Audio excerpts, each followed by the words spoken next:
Hello. Am I audible?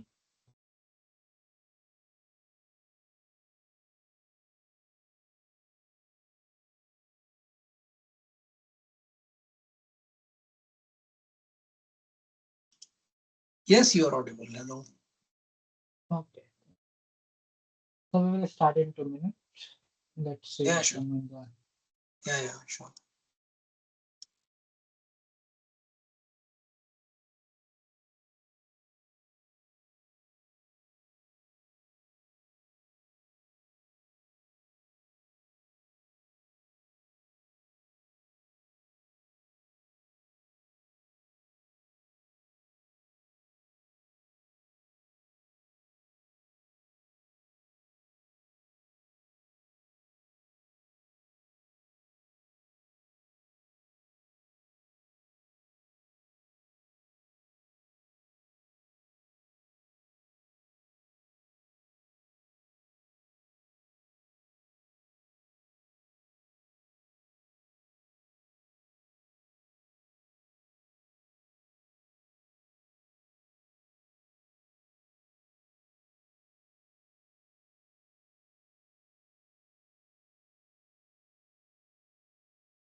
Today is a match, so very few people could be there. Which match? India, West Indies, some It's today? T20 World Cup, yes. Okay. I thought it's tomorrow. Okay. But it's on 7 p.m., right? Yeah, your audio is not very clear. Let me see. My audio is not clear. It was breaking. Yeah. Now it's fine. Yes, fine. Okay. I think so. We can start because I think it's tomorrow. It's not today. Yeah. I understand. Okay. Yeah, it's tomorrow. Mhm. The next tomorrow. Yeah. Let me check if it is getting recorded or not. Yeah, it is getting recorded. Yeah. So in this week, the professor taught a little bit about the back propagation that we discussed last week as well. I won't go much into that. Maybe in the last later section, I will come and so we will talk about the PCA and the autoencoder earlier, and maybe later we will solve some problem. Okay. Yeah. So just a minute.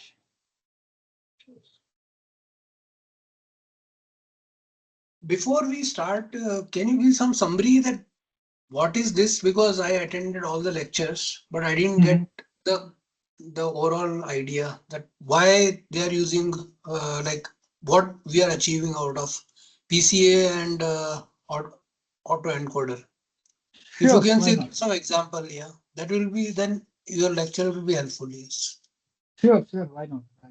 Yeah. So why PCA and auto?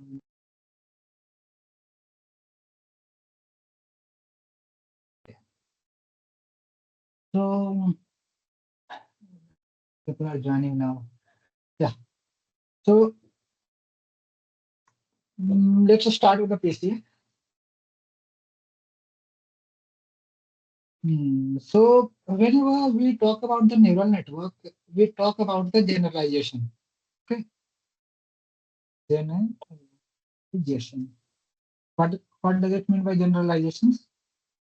So generalizations means uh, if you are training for some input output rate, and then if you are trying to predict, the predictions should be accurate. Okay. Okay, that is the one thing. And Yes. and let's say if you are trying to predict like when neural network we try to train and we say that okay we want to generate something that is not into the data and we try to combine something out of the data, can we do that? Like let's say when we talk about generative AI or deep fake, uh, are you sure, uh, I mean, are you aware about the deep fake? Yeah, we are aware. Please. So, like, let's say if you have a picture of a cow, not run. If you have a picture of cow and you have a picture of zebra, can you draw something that looks like the cow but it has a pattern of zebra? So, I mean, that is like the looks something another creature.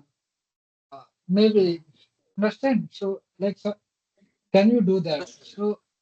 So that is what the one idea of a generative AI come from the idea of autoencoder. Okay. And the autoencoder and PCA are related. So let's discuss a little bit about the PCA and then obviously I should be able to solve your able to answer your question because the answer is not very simple. So okay. Okay. Yeah, please go ahead. Yeah. So let's say you have done some experiment and you have a input output relation or you and the relation something looks like, I mean, or you have a two input variable and the output that is plotted here something looks like this. Okay, so it has some distribution and let's try to draw this distribution something like this. Mm. Okay, and you can see that this distribution has some direction. You can see that if I am taking some mean here and if I am trying to plot these two orthogonal vector, then I can basically I can take let's say let's call it E1 and let's call it E2. Then I can form any let's say Z1, Z2, Z3. I can write Zi as a linear combination of E1 plus E2. Am I? Z1 will be can I write? The lambda will be a smaller lambda will be something, but I can write the zi or the zi as a linear combination of e1 and e2. So as a vector representation, correct? Yeah, it is a vector Yeah, representation, yeah. We can write and yes. at considering e1 and e2 are, I mean, Hygiene. in this case, orthogonal. Let's call it orthogonal. Okay. Okay. Mm. So basically, e1 and e2 are the two vectors or the two spaces. Like here, x1 and x2 are the two space, right? Like when we talk about these two features, we are saying we are plotting into 2D space, right? If you have a Mm. three features, we can plot it into the 3D space. If you have a four feature, we can plot it into the 4D space. Okay, Okay. but you want to get those orthogonal vectors that can represent all the data as a linear combination of all these orthogonal vectors. So you want to find those orthogonal vectors. Okay. And these orthogonal vectors will generalize all the solutions you have in all the ND feature space, right? Mm. Mm. Okay. So, so currently let's talk about the motivation. We will call, yeah. So similarly, let's talk a MNIST example. Okay. And you have 0 to, and we are talking about the numbers going from 0 to 9. And we are saying that everyone is trying to write these numbers in different ways. Okay. Mm. Maybe I should have taken something else, but because what I want to motivate that is not coming from here. But let's not talk about the 0 to 9. Uh, let's say I think you so. have You the meant to say different handwriting, correct? Different people's no, handwriting, right? yeah, not yeah. Okay, let's say some. Let's write 1, 2, 3, 4, 5, 6, 7, 8, 9. Let's say these are the different handwritings, or I mean these are the different number, and each people are writing this into the different ways. Like so, they are called the handwriting, like you said. Okay, Yes. Yes. and now we are trying to create a autoencoder that is taking these inputs. That 0 is written into m cross n pixel. Okay, and we are basically converting this into a vector that will have a dimension of m cross n comma 1, and that will be given as an input because all the numbers are having a pixel, are in the pixel form because they are image, and we are as a, giving this as an input into a network that in which the input feature is here. That is, let's say if this is 28 cross 28, the pixel size is, then it will become 756 comma 1, right? And then we are having a hidden layer that has a dimension of 10. And then we have the output that has a dimension of 784 again. Okay, so they are the hidden layers and these are the output layers. And now we have the network. However, we already know how to build a network, right? And Mm. now what I am just saying, let's say if I am trying to give all the different kind of zeros from the handwriting as an input, one of this hidden layer will create a distribution for zero. One of these hidden layer will try to generalize the zero. If I am like, let's say this is trying to generalize the zero, then someone else will try to generalize the one. Someone, if I am giving all the ones, twos, threes, four, five, six as a training to this network in which the input is 780, 76651, and I think this is 784. Okay, right? Yes, this is 780. So if even though we didn't know anything about the hidden layer earlier, we were simply trying to give something input and try to predict some output, and we were not caring about how what is the hidden layer doing earlier, right? We were just saying that we are trying to create an input output relation. Okay. However, now we are trying to understand the neural network more. Okay. Mhm.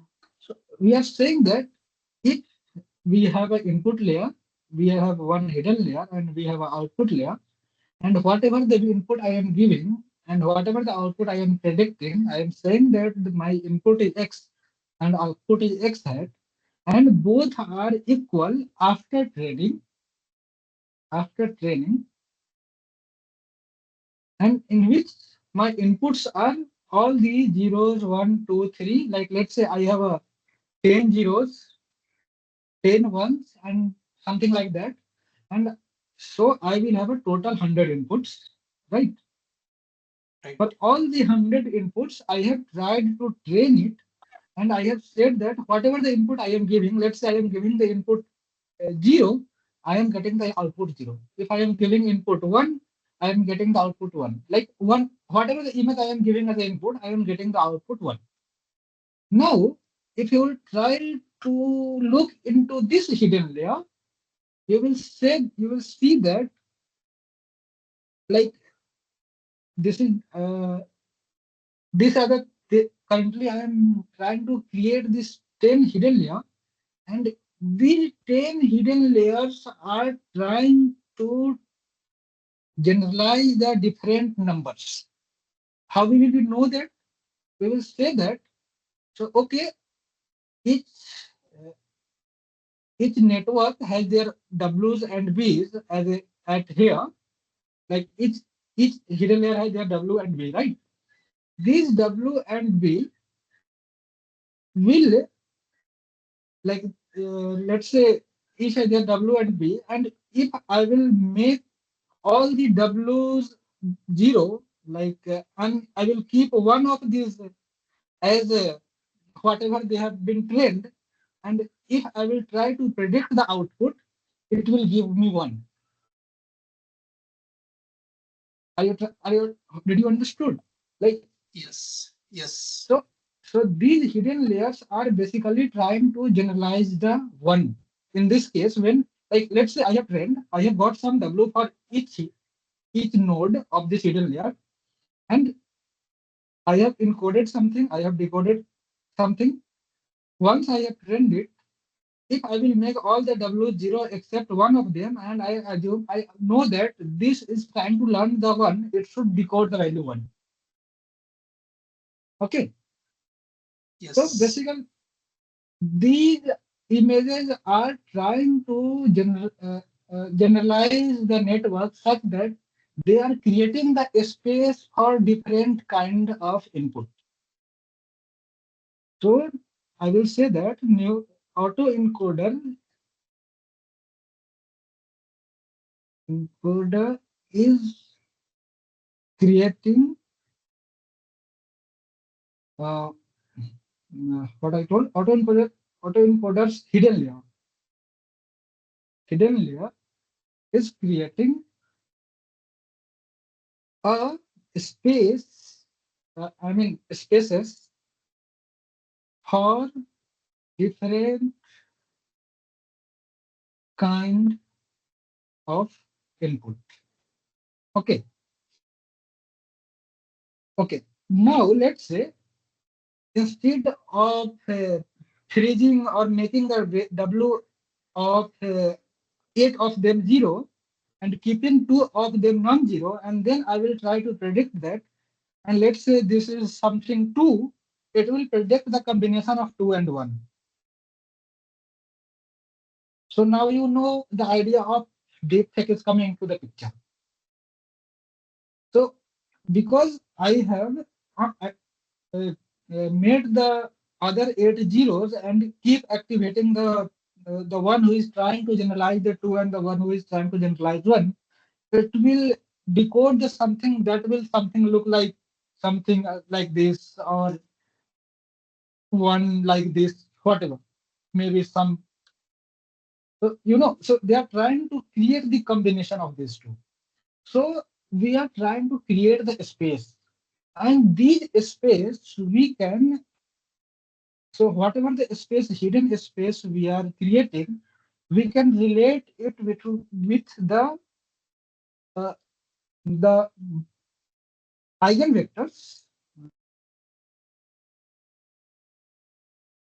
which are orthonormal with each other. Means they are not related with each other. Okay. So basically, we are creating a 10D space here in which each hidden layer is orthonormal to each other. Understandable? Yes. Okay. So uh, maybe if I summarize that, for example, whatever example you have given 0 to 9, right? Mhm. You have taken such 10 people's handwriting, correct? 0 to 9, Yes. and each Yes. each is having 28 by 28 pixel. So on the Yes. left, whatever you have given M cross N, Mhm. right? That Mhm. is these many input vectors you are giving, correct? Yes. So, Yes. and middle one will have 10 values, 0 to 9, correct? So we are Yes. predicting so that whether the input is 0 or 1 or 2 or 3, whatever depends on the those autoencoder. And output again will have the same way x hat, as you said, that will Yes. be, we are predicting that what the input was. Yes. So yeah. So the Yeah. one thing you did mistake, hidden layer we are not predicting. Okay. we are training the hidden layer because those have weights, and we are assuming that those 10 hidden layers are creating the orthonormal vectors in which some of them will be creating for 0, some of them will be creating for 1, some of them will be for 2, and we don't know which of them are creating for whom. But definitely, one of them will be for 1, another one of them will be for 2, because they are trying to generalize uh, the inputs for different kind of handwritings that is going from 0 to 9. Okay. So these are creating orthonormal spaces, basically. Okay. Okay. So so now let's go to PCA, whatever the example I was trying to take here, and let's copy this.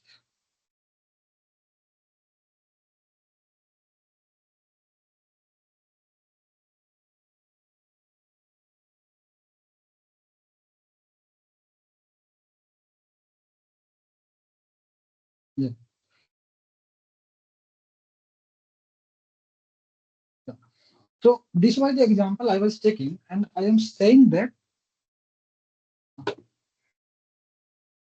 so I have this distribution, okay, and I have calculated the value E1 and E2. These are the unit vector,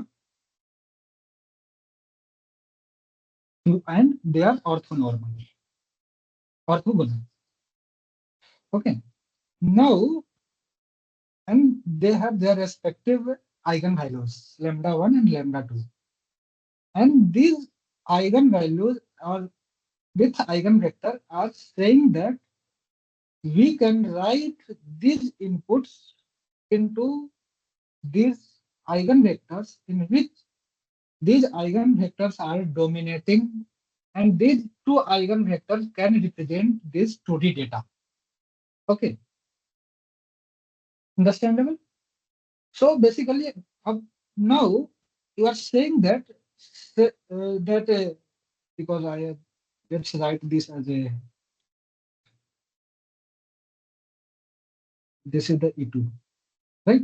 And this is the E1. Let's, then you can see that the lambda 1 E1 square is much greater than lambda 1 lambda 2 E2, right?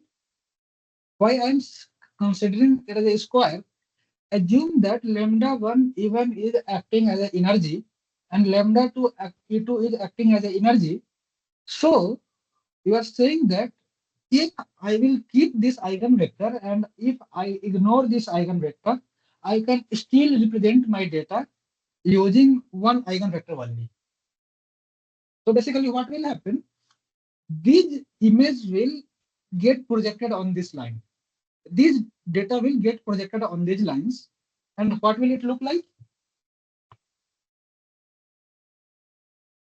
It will look something like you have a line. On this line, you have a lot of distributed images. Okay. So So we are you can, transforming the 2D into one linear space, 1D, correct? yeah, so we are reducing the dimension. So Hmm. we are saying that this 1D dimension almost represents whatever I had earlier in the 2D dimension. Okay. Clear? Right? Yes. Yes. Yes. Yeah. So I think now you have, I mean, you should be able to get the motivation why this autoencoder or the PCA we are trying to study.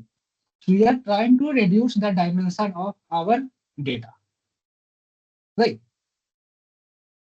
So this is the E1 is actually able to uh, mm, say about the our input even though we are reducing our dimension.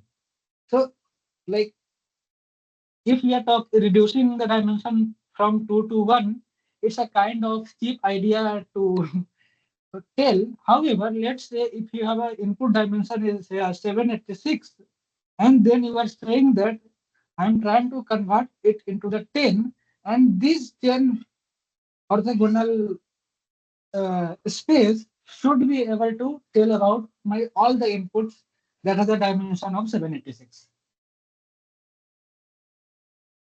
Okay. So, and if you are able to do that, then actually you have made a encoder. Uh, you have made a encoder that can represent your very complex input. Okay, of certain kind. That is goes from let's say 0 to 9 in this case. Mhm. Okay. Now, when we are talking about this, we are saying that this encoder will only work if we have this kind of input. Let's say if I will give an input that has something A as an input in a 28 by 28, will it be able to predict anything? Maybe it will predict as a zero. Mostly So as a zero, yeah, which resemble to zero. yeah, maybe let's take some another example. Uh, let's call it something K. Let's call it K. Let's say I am taking another input that has written K some alphabet as the input. It will not be able to figure out which one it has to, like if you will try to decode it, the decode, like I have already trained the network. Now I am given the input K, and if you will try to decode it, the output will be very blur and it will not be like the input K. Okay, because we have not trained this network, this decoder for this kind of input. So this encoder decoder will only work if we are working for a similar kind of data.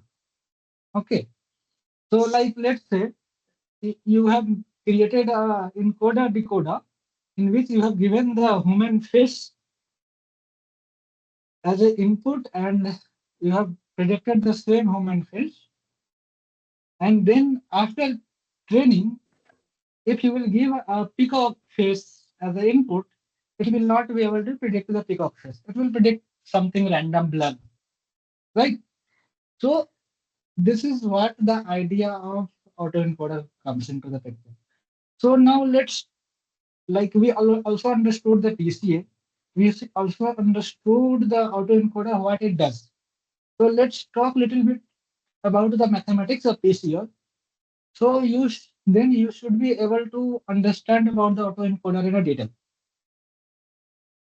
So in PCA, you have the inputs from x1, x2, that is xn, and that is what you are trying to plot here. In this case, let's call this x is basically the x and y. Okay, so basically you have a x and y, and you have tried to plot it. In this case, your feature dimension d is equal to 2, right? So x has a 2, two data, two features. In some case, x could have a d feature in which you will have a x1, x2, and xd data, right?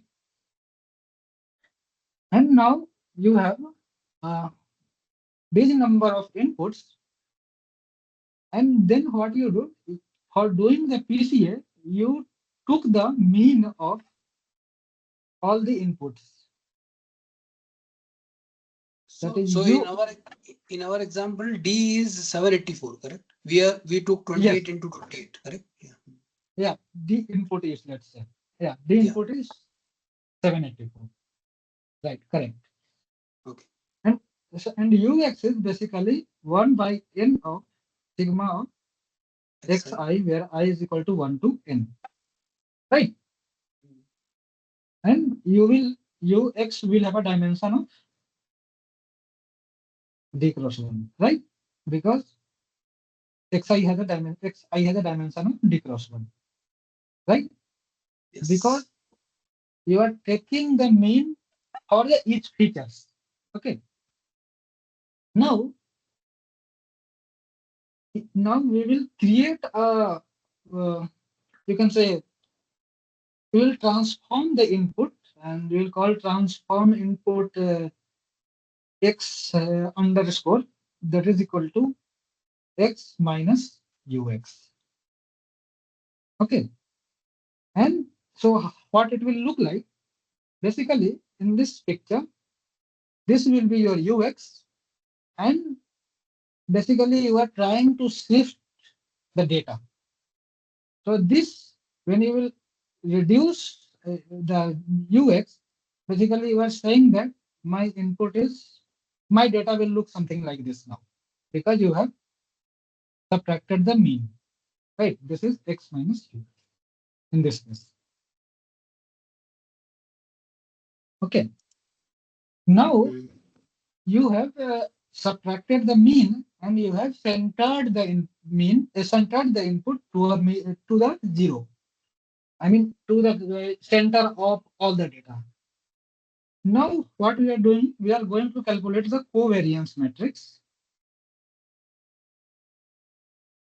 in which we will say that we will find the value of x of mu x into x minus of mu x transpose. So if it has a dimension of d cross 1, and it has a dimension of d cross 1, so it will become 1 cross d, and this will become d cross d dimension, right? So Mm. covariance matrix will have a dimension of d cross t, Cross B. in which we will call this as a sigma 1 1.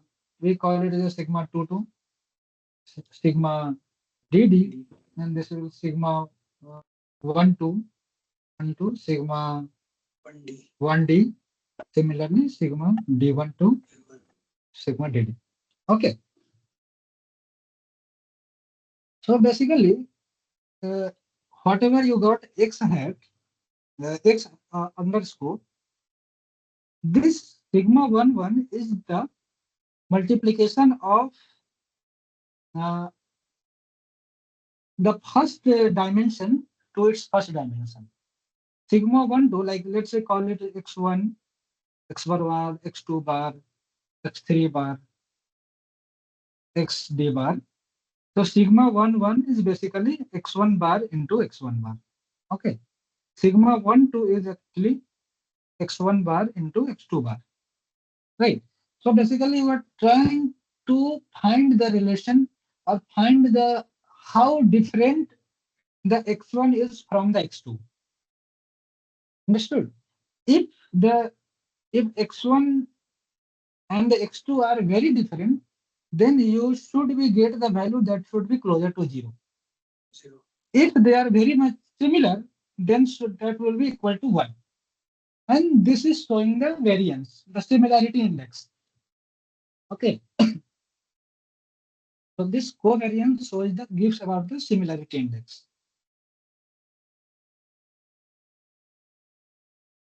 Okay. Now we have calculated the covariance matrix, and then we will calculate the eigenvector. So when you have a matrix A and you want to calculate the matrix eigenvector of A, what you do? You create a equation that we call A equal to lambda E, or Ax equal to lambda x, and then you write this as a minus lambda I into x equal to 0, and you find the determinant of a minus lambda I, and you solve for this equation, where you get the value of lambdas uh, for I goes from 1 to d, and once you get the lambda, you try to calculate the value of all the, in this case, like let's write e, so that would be better, and then you try to find the value of all the ei for their respective lambda. Okay, understandable?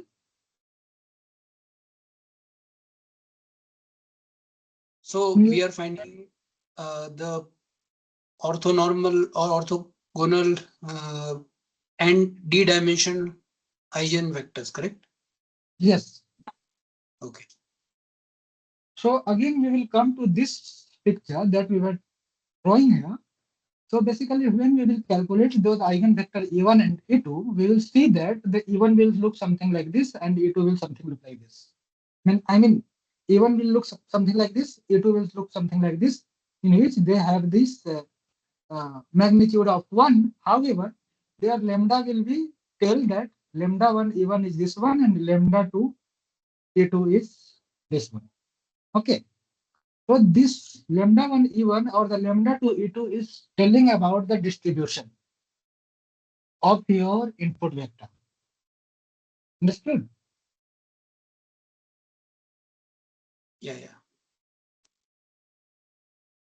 And once you are saying that you have a d-dimensional input, and you are saying that out of a d-dimensional, we will say that we will write this lambda as a in the decreasing factor fashion, such that lambda 1 is greater than lambda 2, that is greater than lambda 3, such that lambda d is the smallest, and they will write their respective E1, E2, and ED, and we will say that if we are taking the first k eigenvectors,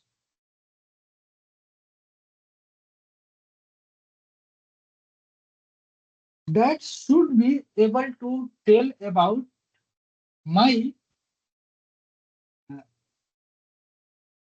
k is much smaller than d, and that first k eigenvector should be able to tell about my distribution, and we don't need all the data if we know the first k ei and the lambda e, then we are basically reducing our dependency on all those data. So we have reduced the dimension from d to k. Okay. So there is a method in PCA in which we say that if I have a lambda 1, lambda 2 up to lambda d, we will sum all of them and then we will divide by sum of all the lambda I. Okay. And so now the summation of whatever the we are getting, that should be equal to 1.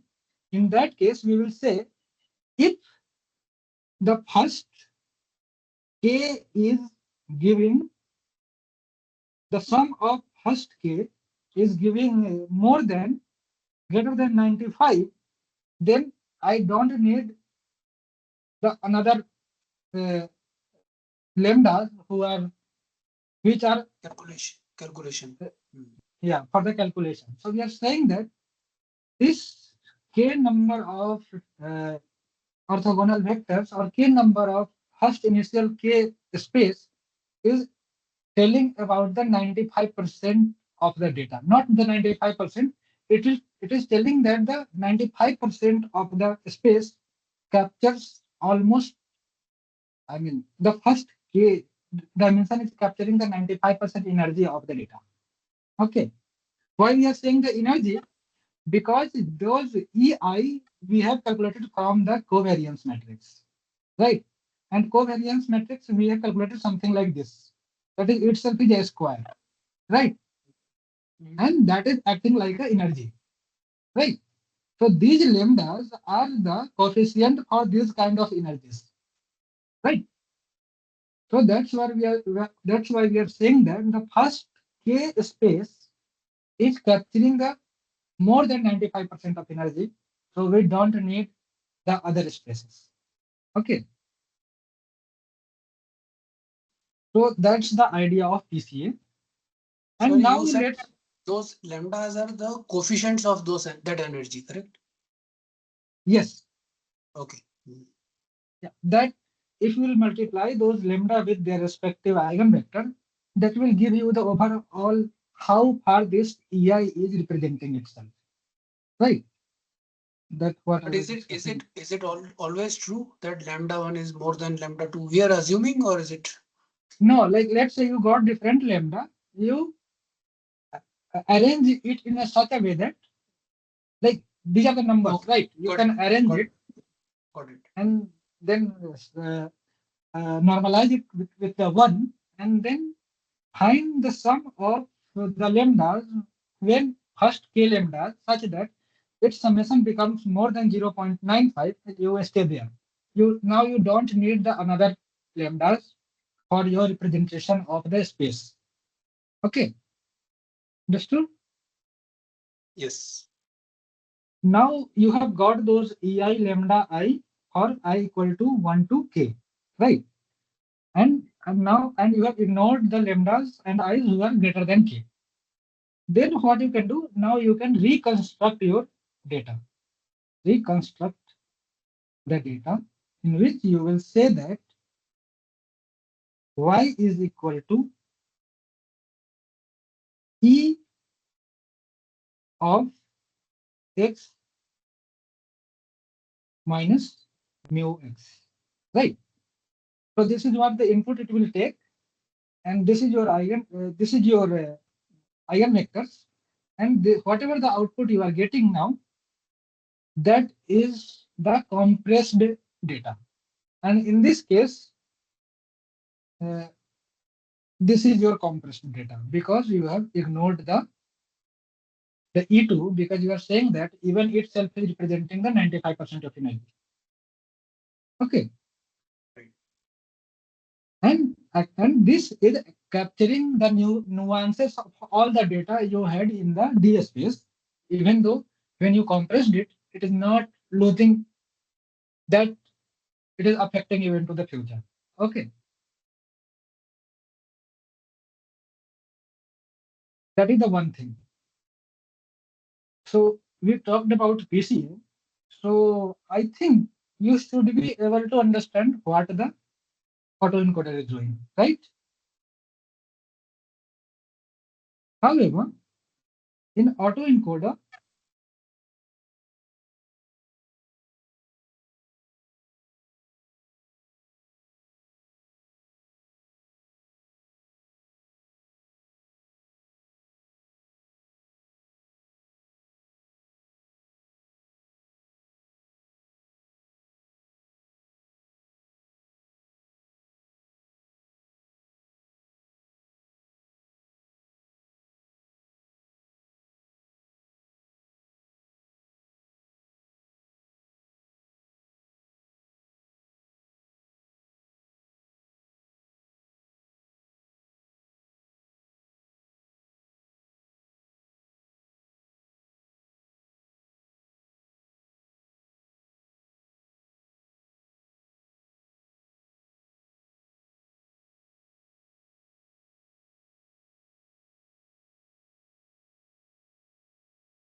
Not getting voice. You're on mute, I think. So. Yeah.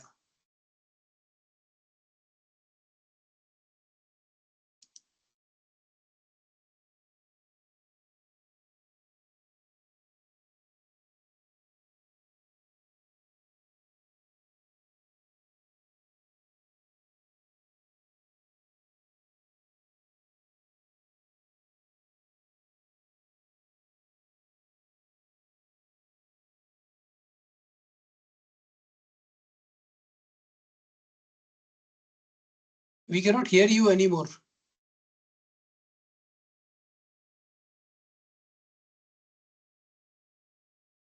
No, no, you are still not audible.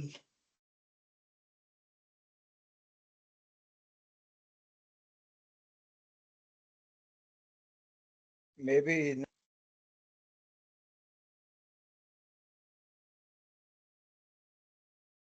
No, no, not audible. anyone? Yeah. Now, yeah. Okay. Okay. I don't know what happened. So now in the era of LLM, you have a pre-trained network, then you have a fine-tuned networks, and somewhere you basically, you can say, modified network. Like you have pre-trained, then you adjusted your network, and then you fine-tuned. So basically, these kind of encoded network you can use to create your, you can call this as a basically some kind of a pre-trained network. you can use these kind of different encoded networks, and you can create a bigger network of different kind of encoded network, and then you can basically uh, uh, you can say you can fine tune it later. And like let's say if you have a lot of music data, okay, and you given those music as the input, and you have this hidden layer that is trying to predict it is hip hop, this is classical, this is rap, something like this. Okay. And like let's say n number of this data you have, n number of space you have created after training. Now what you do, you freeze these weights. Okay. You freeze these weights. And then uh, after freezing these weights, try to give a small perturbation, and at the output you say like initially my input was music and output was music as well, right? Now let's say your input is music, but now you are saying that my output is, do I like the data, uh, do I dislike the data, or I am neutral about this kind of music.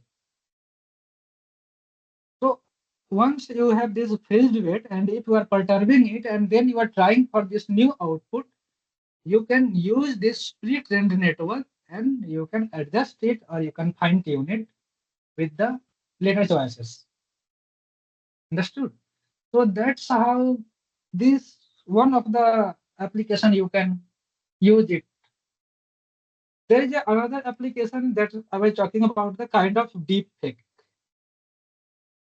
Like deep fake is not a correct word, but basically let's say you have a hip hop, classical rap and everything. You can create a music by, you are basically, you want to something that is a combination of hip hop and classical. Basically you can switch off the weight of the others, and then you can create a music that might look like the combination of hip hop and classical. Okay, so you can also do so that will come into the generative network. Right. So that's how these things, the autoencoder helps. However, uh, the generative networks, when we talk about the generative networks, there are a lot of concepts, like you have a variational autoencoder, in which right now at this hidden layer, we have W and B. Later, we will have a mu and sigma, where mu will be our mean and sigma will be the variance. Okay. Okay. So, and then the idea becomes the idea of variational autoencoder instead of mu and sigma. And instead of W and V, if you will talk about the mu and sigma, because W and V are of one value, right? Our mu and sigma is a distribution. So that the networks becomes better. That is a different concept for right now. So once again, when your audio was lost, right? If you are making that above diagram, correct? Even above, yeah. Encoder, decoder, correct? Yeah. So at that time you could not hear. So you are saying that this X is the same, either music or image, whatever, correct? And Yes. this E is the same number of. This is the training which is happening, correct? In this We are case, trying, yes. yeah. And this X hat, which we are trying to predict. So now you are saying that this could be something different. Like for example, somebody Yes. likes hip hop music or somebody does not like something else like that. Mhm. Yes, yes. Yes, you can use this network and you can create a different output and you can fine tune it. Okay. You can decode something else because this is getting trend now again, right? Mhm. Yeah. The idea of the fine tuning the LLM and you should study. That is quite interesting. Okay. So basically, this encoder is acting as a kind of fundamental, or you can say the base model. What is the correct word?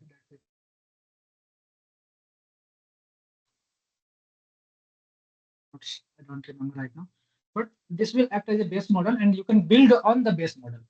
Okay. So I saw, let, let's talk about a research in which a person was working on the cardiovascular uh, time dependent flow, and in which what he did, he had the data of heart, in which the data, the flow is coming and going out.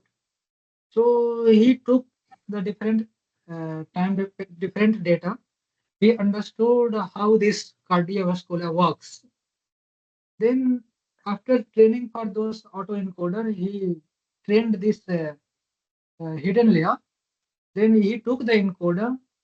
Then he used that encoder to give into a different kind of time-dependent solution in which this was acting as a pre-trained network. Then he added a another weight, such that that weight was trying to create a time dependence into the solution, and later that worked very well for them.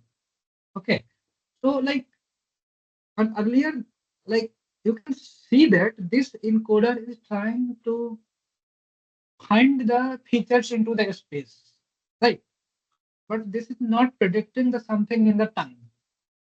But once you are adding something after this, and you are saying that this part will talk about the space, this part will talk about the time, then I can get something that is talking about the space and time at a time, right? So this is you can do. Okay, let me show you a PDF from MIT OCW, and I want all of you to go through that whole lecture if you are very much interested in deep learning. Okay. Okay. I generally read it before coming here to teach this, okay, even though I watch the lectures.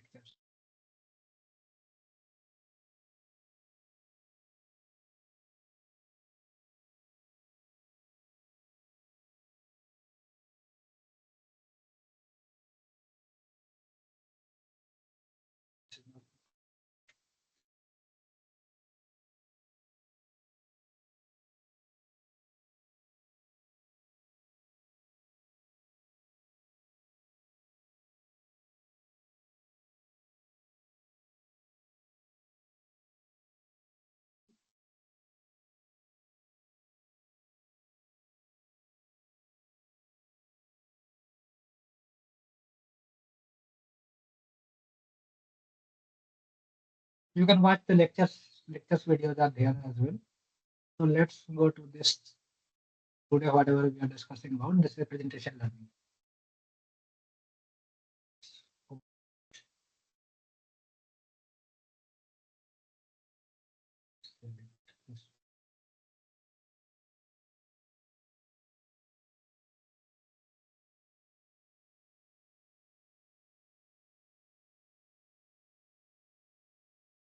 So yeah, you can see here in this, I will just go faster.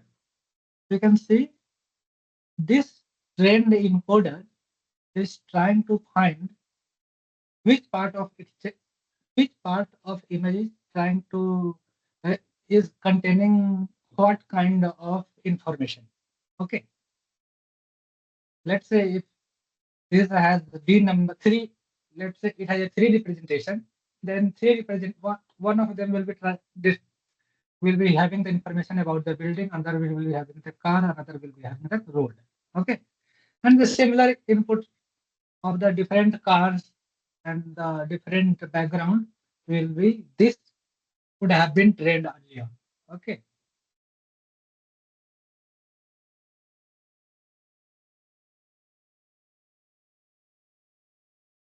So before we come to the autoencoder, this autoencoder are the way of representing the data, right? So let's say if you have this input output relation in which you say that y is equal to x, right? So basically, this is what it looks like. So if you have if you want to represent it in which this is your input layer and this is your output layer, then this is what the representation will look like, right? Whatever the input in, the output is same.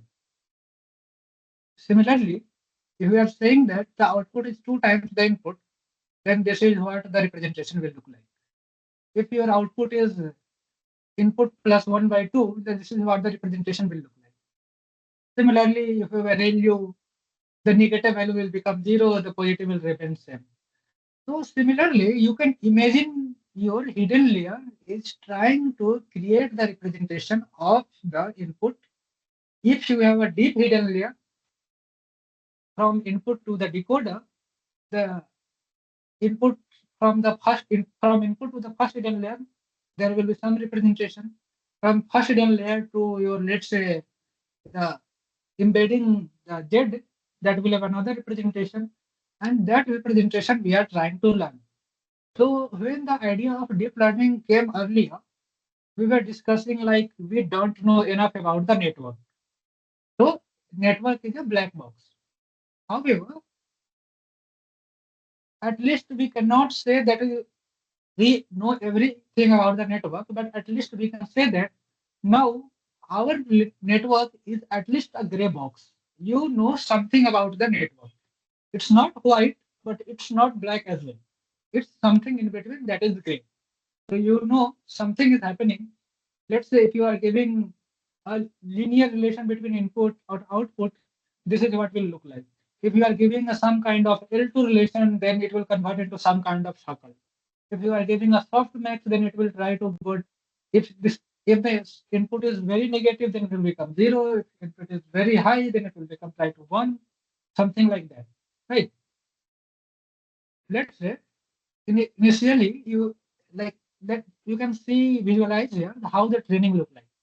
Initially, you have the input, you have the output. If you have an input-output relation, initially you are not training the weights, and in that case, your relation from input to output was looking something like this. However, when you trained it, you can see that the network is basically able to classify between red and blue. It has trained the weights such that it is able to classify, and you can represent or you can understand it with this kind of visualization. Okay. Similarly, you can see uh, I have a very different kind of classes, and if I want to classify those classes from input to output, I want to keep all the colors in a different space in the output.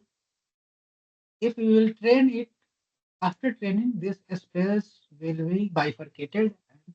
And we should be easily able to classify because we have created the non-linear relations on the input and we are able to get a linear, I mean, if we will create a line here between these different classes, we should be able to classify that, right? So basically, this all the input, the middle hidden layer are acting as a kernel to the input, right? Like when we were trying to classify uh, two kind of data in which there was one kind of data was within a circle and other was outside of the circle, and we had to create a kernel of x1 square plus x2 square. We were creating a kernel of x1 square plus x2 square that was converting that into a linear plane, right? So similarly, these kind of layer are acting as a kernel that is converting this non-linear relation into a linear relation. And when we are training those weights, we are able to get that, right? And this is what this representation is doing. This is what this autoencoder is doing.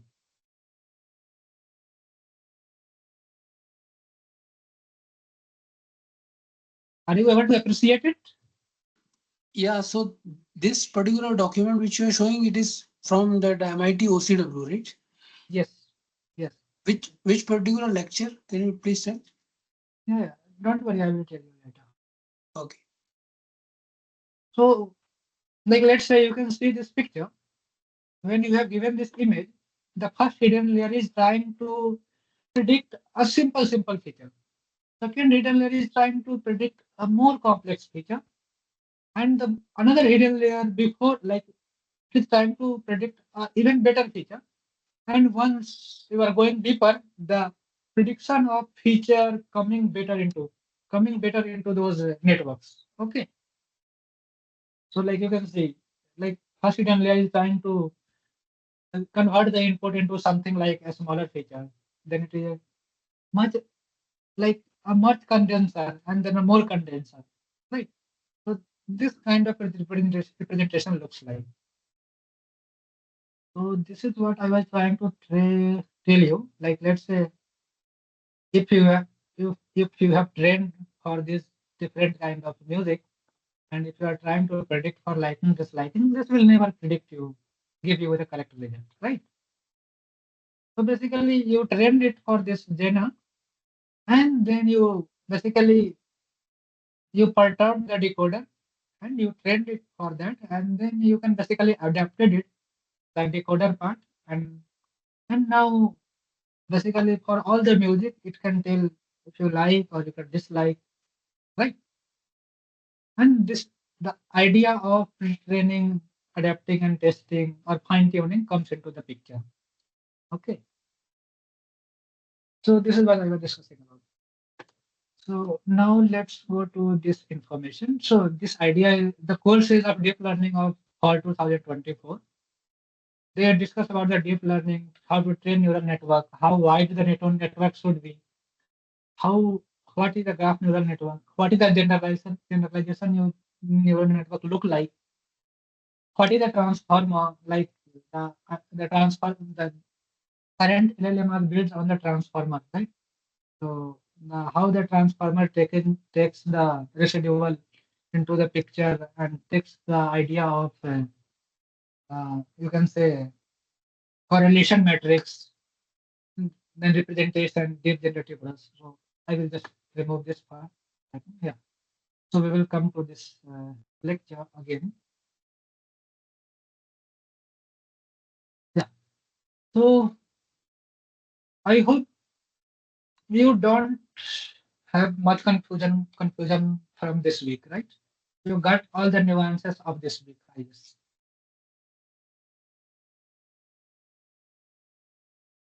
Anyone else other than Milind who has any confusion and who want to ask other question or who did not understood the idea of autoencoder and PCA? Yeah, at least now I got why it is required. So that is more important than what it is. Yeah. Yeah.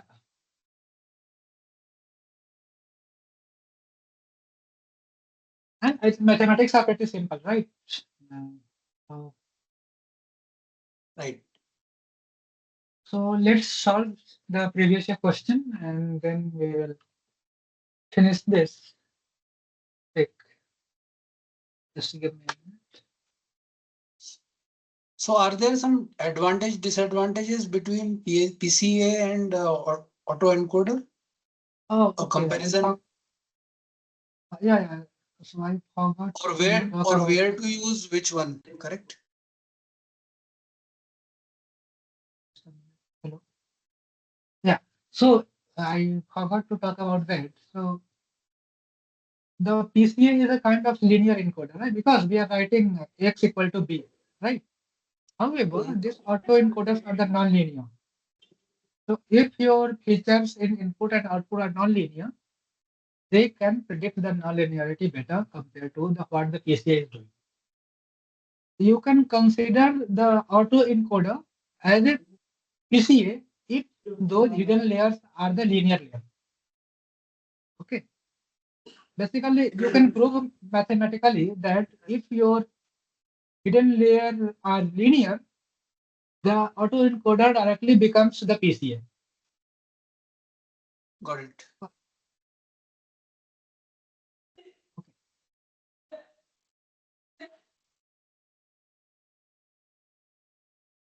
So yeah, are you able to see the questions? Okay.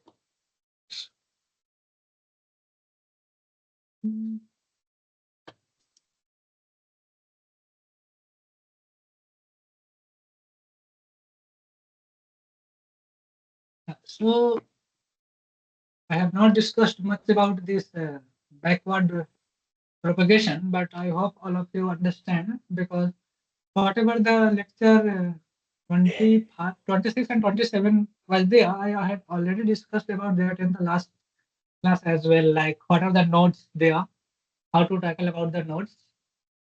So yeah, let's see. So suppose a neural network has three inputs ABC, and there are two neurons X and Y, such that X is equal to A plus B and Y is equal to X into C. What is the gradient of Y with respect to ABC? Assume ABC is 6 minus 1 minus 4. So all of you want to try on your notebook? Yeah, I will try.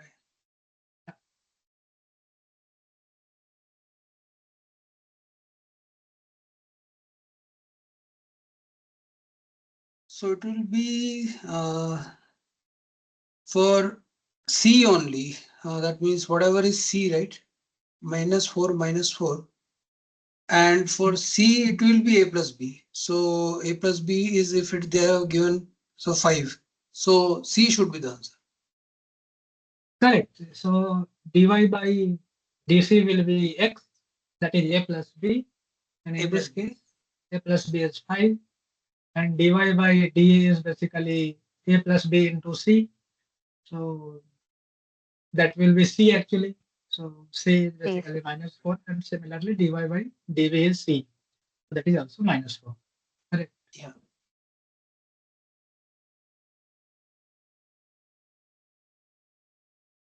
Yeah. The question is, y is equal to max of A plus B, and given A is greater than B, then what is the value of dy by dA and dy by dB? Simple. 1 second. 10. Right. So basically max of A and B is A. So dy by dA is actually 1 and dy by dB is 0, because y is not the function of B. Right? Yeah. Yeah. Yes.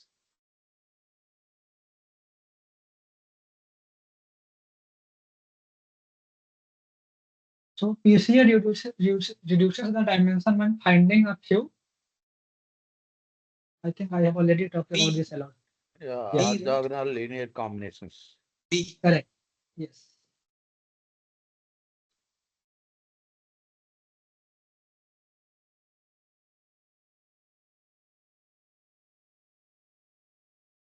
So we have four samples: X, X, 4, 1, 2, 3, 5, 4, and 1, 0. You want to represent the data in 1D using PCA. So you have currently your data is in the 2D. Compute the unit length principal component direction of X. Then choose the options below which one of the picture will be choose if you just request one principal component. So basically you have to find the eigenvector. So can you do that? So if you find the mean of those, so it will become. So x minus lambda x is equal to 0. You mean to say? X, But no, no, right? like A minus lambda is equal to 0, in which A is basically the covariance matrix. That is the x minus mu x into x minus mu x transpose. That will be a 2 by 2 matrix. And that A minus lambda you will solve. You will get Your the voice two is lambda. not audible clearly. Hello? I can hear you. I can hear you. Yeah, you can hear me, but sometimes your voice is not. Okay. Maybe the problem is from the Yeah, network. now it's. So the mean will be 612 by 4 is 3 and 2. 3 and 2. 3 and so try to subtract the 3 and 2 from all those values. So it will And become 1 minus 1 minus 1 1 2 1 minus 2 minus 2.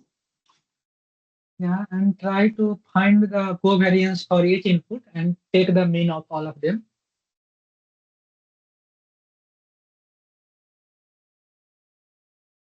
Covariance matrix. Find the covariance for the first input, find the covariance for second, third, fourth, and take the mean. For each input, you will have a 2 by 2 matrix of covariance. Can you explain that particular part? Creating covariance from say x minus mu. Yes, yes. So let's try to find the covariance for the first value, 4, 1. So the mean you told 3, 2, right? Yeah, yeah. So it will become 1 minus 1. 1 minus 1. 1. Okay. Yeah, yeah.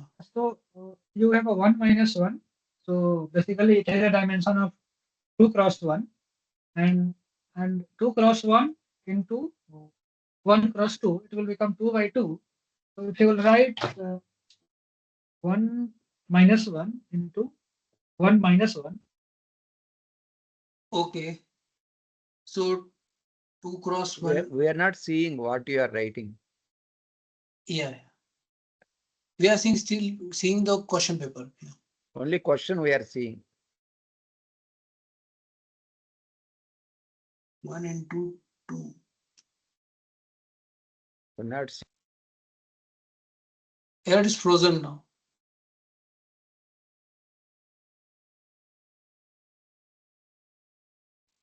We are not able to see what you are writing.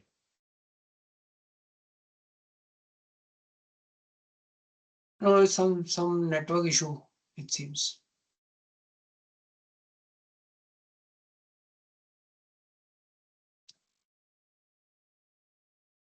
It is a 4 by 2 matrix. So from this, what is the method of getting into? See what he said is, yeah, what he said is, we have, this is x, right? So first we have to find the mu. So mu is mean. Mean of Correct. what? So Mean of mean column of or mean of first column. So mu1, mu2. 2 mu means we will get. okay, First column mean is wise. first, yeah, column wise sum and divide by number of values in Okay, the, column wise yeah. mean you will get. Yeah, so that is 3 for first column and 2 is for the second column. Okay. Now we deducted, we want to do x minus mu, which is, it was 4, 1 and mean mu is 3, 2. Right. So 4, 1 minus 3, 2. So that will become, Yeah, Prashant, we can, 1 somehow we minus cannot 1. hear. now it Yeah, is visible. 1 minus 1. But we cannot hear you. Yeah. Yeah, sound is not coming. Okay, at least where it is visible.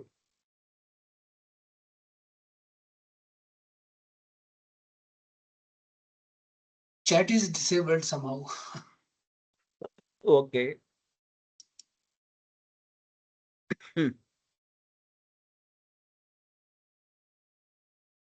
Minus 2 last. No, 2, 1, right?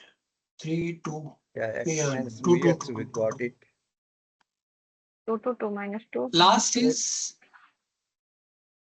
okay. Minus 2 minus 2, na? Minus Last. 2 minus 2 should be, yeah. This is what So, you will get. somehow What he's, to do? okay, 4 he's by creating 2. covariance matrix out of it now. So this is the 4 by covariance 2, 2 by matrix. 4. You should get 4 by 4 matrix, no? Yeah, so he's 2 by 2, right? But 2, it 2. should be other way around. X minus mu x transpose x minus mu x. Because given matrix is 4 by 2. Transpose will be 2 by 4, right? How to communicate with him? Okay, you're able 2 by 4, 4 by 2 we made and made it 2 by 2. Okay. Somehow this is it be ulta. X minus mu x transpose into x minus mu x. Then you will get this. Hello, am I audible? Now Yes, we yes. are audible.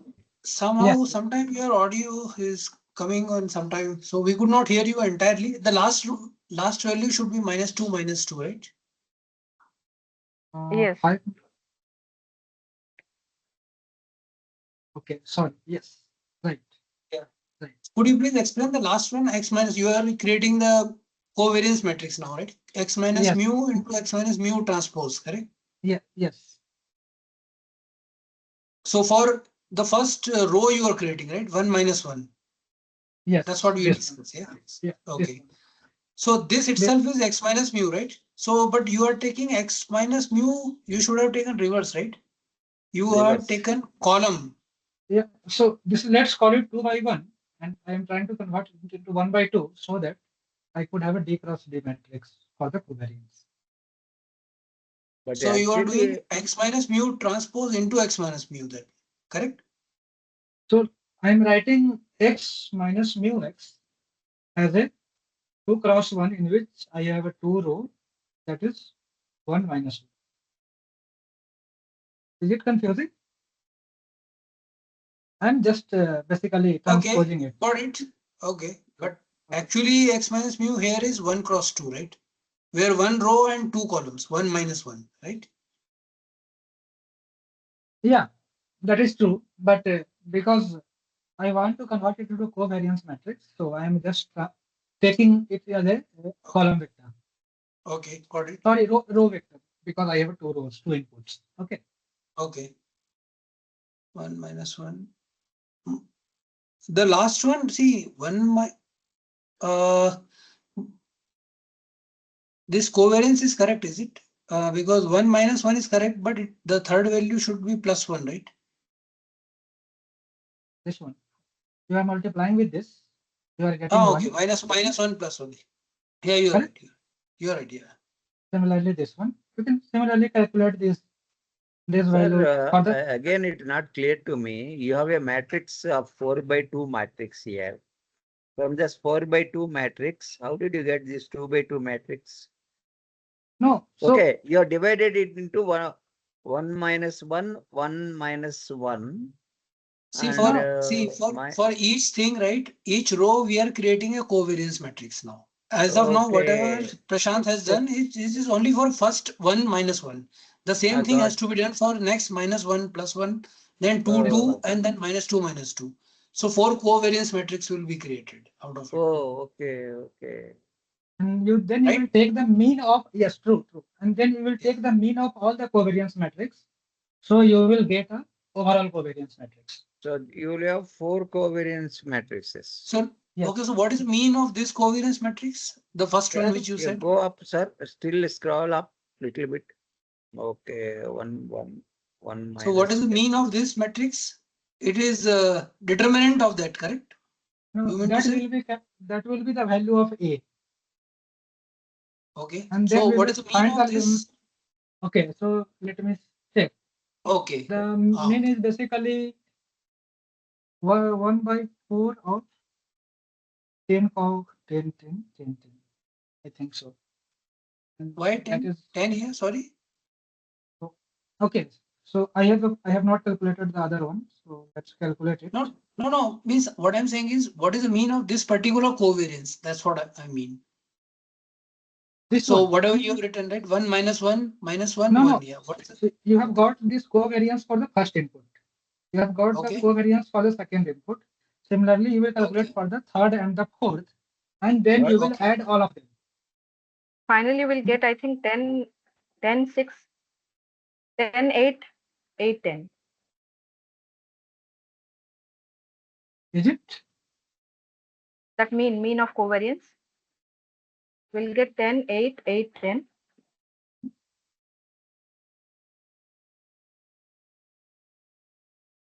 Okay, I think in the answer it was given 10, 10. Let me check. Okay, So so last one that's will be And 4, 4, 4, 4, right? Last yeah. both will be 4, 4, 4, 4, 4. 4, 4, 4. Yes. Yeah. total better. The next one also will be 4, 4, 4. Total is better by enjoy చేస్తాడు.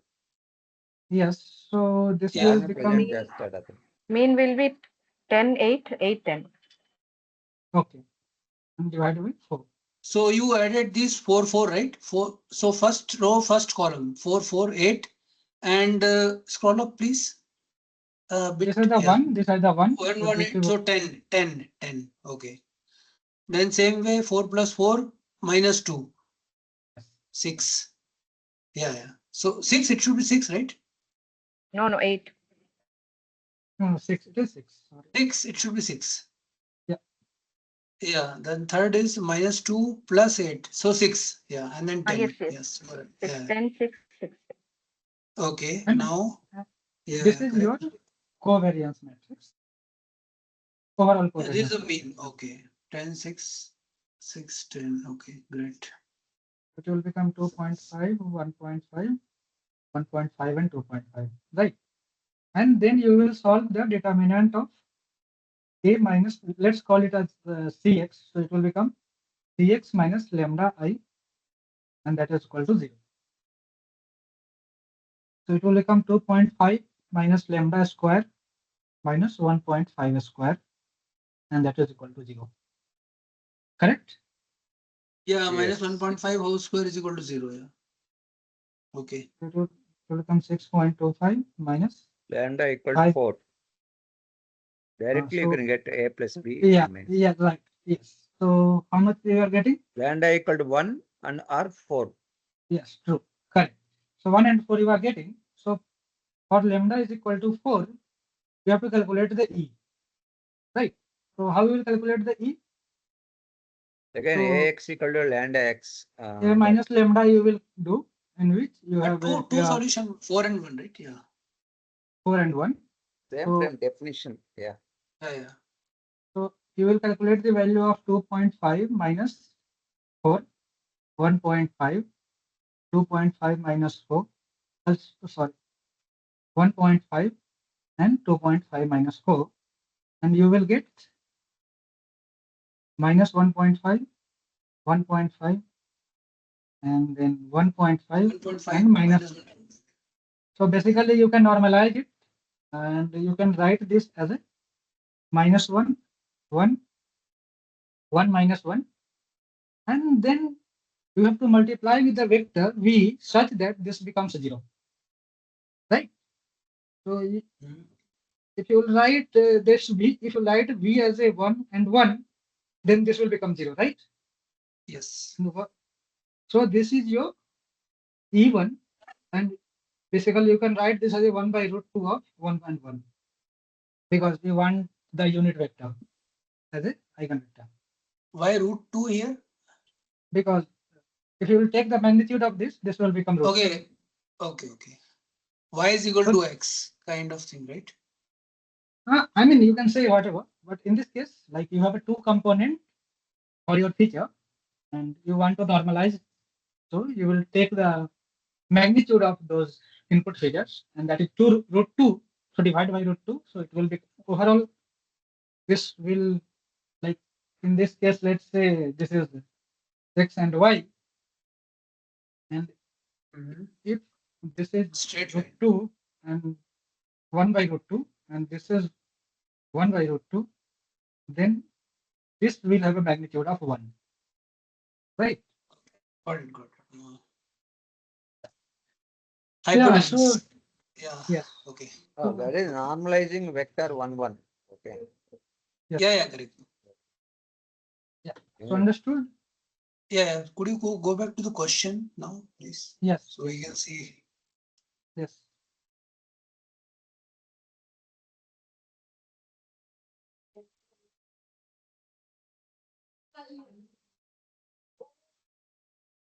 The option A is correct, and yeah, I mean A and D both are same. Both are same, right? Yeah. I mean, Surprising. Okay. Perfect. Thank you. however, this is incorrect. So much is there. So much vector.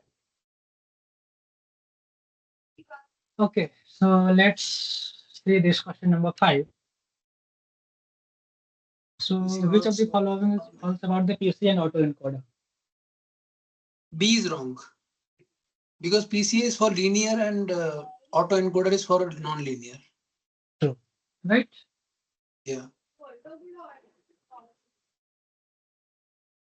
The question is, what is the true regarding the backpropagation rule? Yeah. Try this. Gradients or the finding layer of weights being calculated first, and the gradient of the B, first B. layer being calculated last. B. Back propagation, hidden layer not important. That is important. B. Yes, B is because for the first layer, your gradient will be always dependent on the previous later layers, right? So you always Yes. need the value of the later layers to calculate the value of gradient for the first layer, right? Mm. Okay.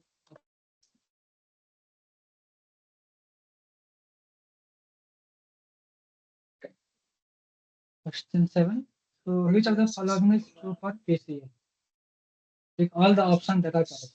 Most information from the data. Eigen to describe the length of the principal component.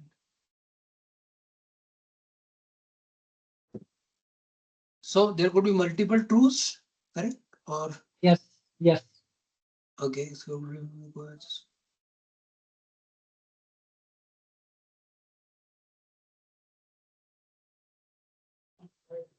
To lie around the principal component. Principal component means Zero. mu. A, B, C, D all true, it seems. A and B. If A, B only true. Only 95% we are taking, no, so some loss will be there, no? loss will be there. Yeah, C also is true actually. And eigenvalue describes the length of the principal component. So But here in our example, we ignored E1 lambda 1, E2 lambda 2, correct? So as per me, all four are correct. No, so that is not But eigenvalue, it is that is only eigenvector. principal component. He is asking about only PCA. Okay. Yeah. No, like let's say mm, if you have a very large input and you have a lot of data, basically you can do the truncation PCA. If you are not, if you have watched the lecture, there was a concept of truncated PCA as well. But yeah, option C should be incorrect. Option, let's forget about that. So option A and option B are the correct one, right? Yeah, A and B are correct. Only A It's and B. not. It's not about the reconstruction. It is about. I mean, finding the principal component, like finding the eigenvalue and eigenvector, right? So A and B should be correct. Well, it is saying about the C as well. Like, Real. yeah. So See, in your example, you had taken actually what sir has taught, right? Uh, he has considered only d dimension. Say d is the total dimension, so he used a variable k, which is very less than d. So that's what you are also saying, that in if lambda 1 to lambda d, if we say take only first few and then we are able to reconstruct the of which weighs 95%, then we can ignore the rest of them. yeah. So So that we is. So when we say that, we are basically talking about the reconstruction, right? And so when we are talking about the reconstruction, we are saying that we are ignoring some principal components, right? We are saying that for the d-dimensional space, I am getting the d orthogonal vectors, and we are saying that out of d, only k is are the principal component that is containing 95% of energy. In that case, the option C should be correct. Okay. sorry, but why d is wrong? Eigenvector describe the length of the principal component. That is eigenvector, not eigenvalue. Value, Eigenvector okay. are the directions only, right? Even Eigenvectors are E2. the magnitude. Mm. Eigenvectors are Even yeah, yeah. Even E2 are the simply the unit vector, right? yeah. Okay. So yeah, that was confused to just to confuse, I think. So yeah. Okay. 100 input number of parameters 1000 if no bias. Yeah. 1000 100, A. 100 input and 10 hidden neurons. What is the total number of parameters associated with that autoencoder? So, yeah. So if you have a hidden, you have an output as well. So don't ignore the output. Yeah, 1000 plus 1000, 2000. No, 1010. No, No, but but no, how no much is the bias. output layer? No, but how much is the output? The 10 hidden neuron, right? But there will be one output layer also. Now we don't know how many outputs are there. Yeah, No, I like, assume 100 outputs.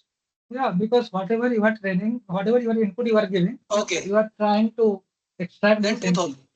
B, Yeah, 1000 plus 1000, 2000. B. Correct? Are you sure? 1000 Yeah. into 10, this whole into 2. Yeah.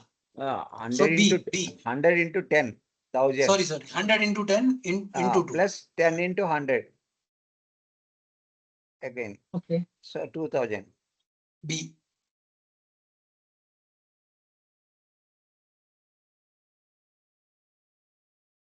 Perfect. Let's see question number 9. What's the two vector form the two principal components? Which of the following vectors can form the first two principal component? First one, What is A. principal? What is principal component? Sorry. Those are the eigenvectors. Those are the Eigenvectors. Okay. The first one, A is correct. Why? Yeah, you take the dot product of those two, it is 0. Orthogonal, they are orthogonal. Two principal components are orthogonal to each other. Correct. Correct. Correct. Thank you. So I hope everyone understood that, right? No, sorry, Three you took plus dot product of 2 into 3. Which is the one? See, 2 2 into into 3 plus 3 into 1 plus 1 into minus 9. 0. Okay. Perfect. Dot product. Okay. Correct. 6 plus 9. Great. Another very easy B question. and minus 1. Principal component after BCA, the self which amount can be when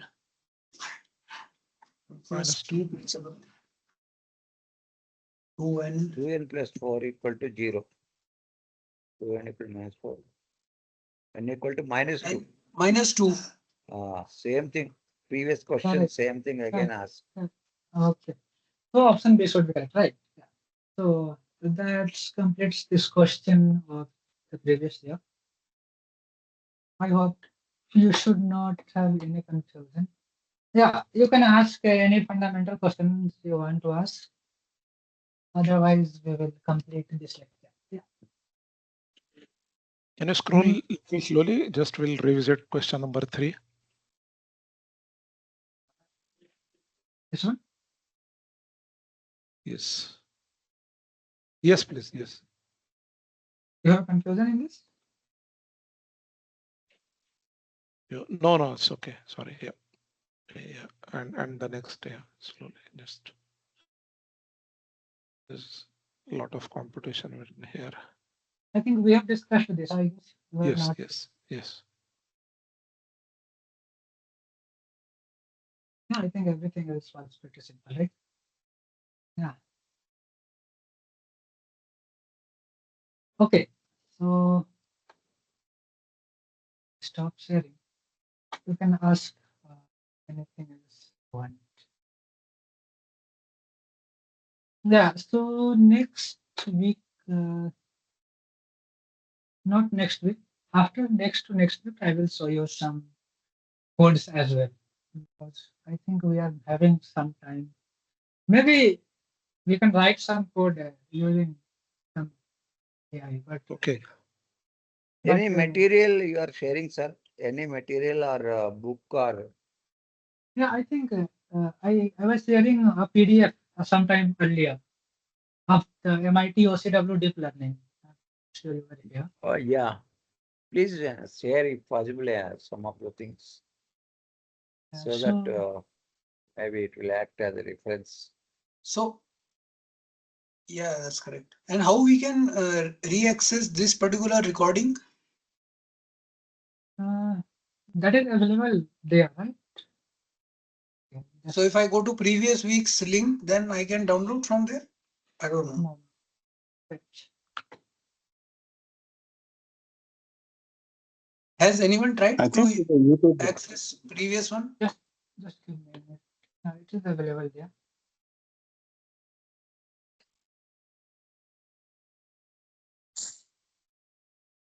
Maybe I'll try to go to the previous one, previous week.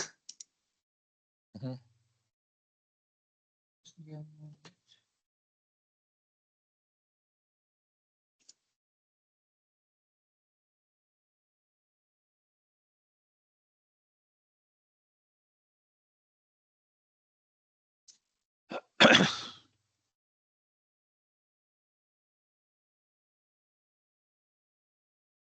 Wait. Just give me a minute. Problem solving. Yeah, it is there.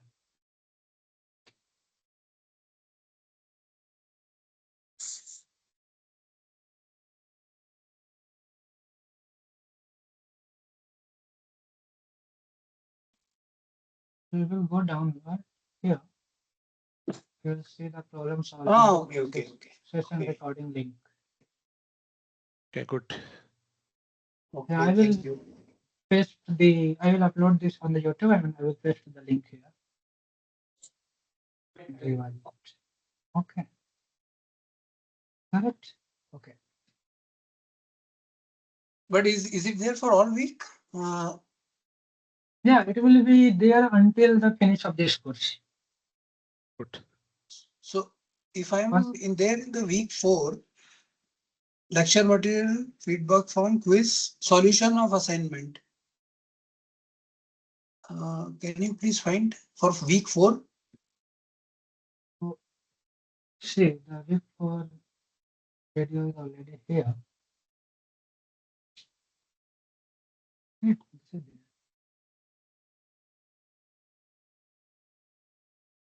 No, what I mean is from the Swayam website. Week 4. So, can you? Are you playing something? Yeah, you have got No, what I- uploaded, uploading places there. There you can find it. Yeah, that's what my question was. Did Okay. you get my question? Who is playing it? Can you please cancel this?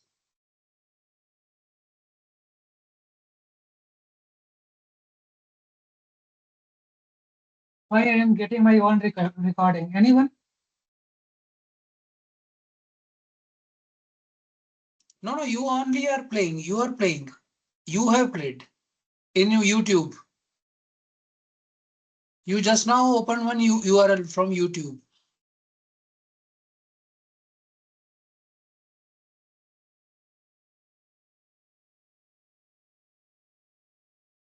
From that Excel sheet, you have clicked on one URL, which opened the recording of your own.